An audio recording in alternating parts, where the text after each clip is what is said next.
আসসালামু আলাইকুম ওয়া রাহমাতুল্লাহি ওয়া বারাকাতুহু। যে যেখান থেকে দেখছেন প্রত্যেকের উদ্দেশ্য করে আমার একটা বার্তা। আগামীকাল 27শে মে খিলকাপুরে ফুরকাস আহলে সুন্নাত ওয়াল জামাতের ব্যবস্থাপনায় যে ওয়াকাফ কালাকানুনের বিরুদ্ধে যে প্রতিবাদ সভা এবং এই আবহাওয়া চারিদিকে ঝড়পানি হচ্ছে, এতে হয়তো অনেক মানুষ দ্বিধাদ্বন্দ্বের মধ্যে পড়ছে। ইতিপূর্বেই কয়েকজন ফোনও করেছে ইতিমধ্যে। মনে রাখবেন একটা কথা, কোনো অবস্থাতেই আমাদের প্রোগ্রাম বন্ধ হচ্ছে না ইনশাল্লাহ। কেন, ঝড় পানি এটা তো স্বাভাবিক হবে, এটা সৃষ্টিকর্তার হুকুম হবে। আর এটাও তো হতে পারে তিনি আমাদেরকে পরীক্ষা নিচ্ছেন।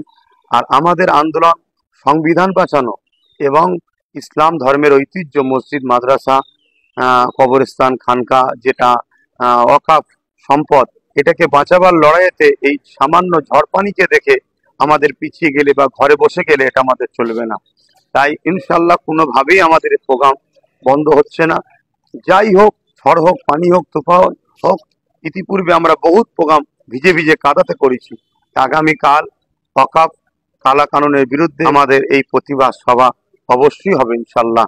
কোনোভাবেই আমরা এই প্রতিবাদ সভাকে বন্ধ করে দিয়ে, বানচাল করে দিয়ে, আবহাওয়ার দোহাই দিয়ে পিছিয়ে থাকবো, এটা ইমানদার হিসাবে আমাদের ঠিক কাম্য হবে না।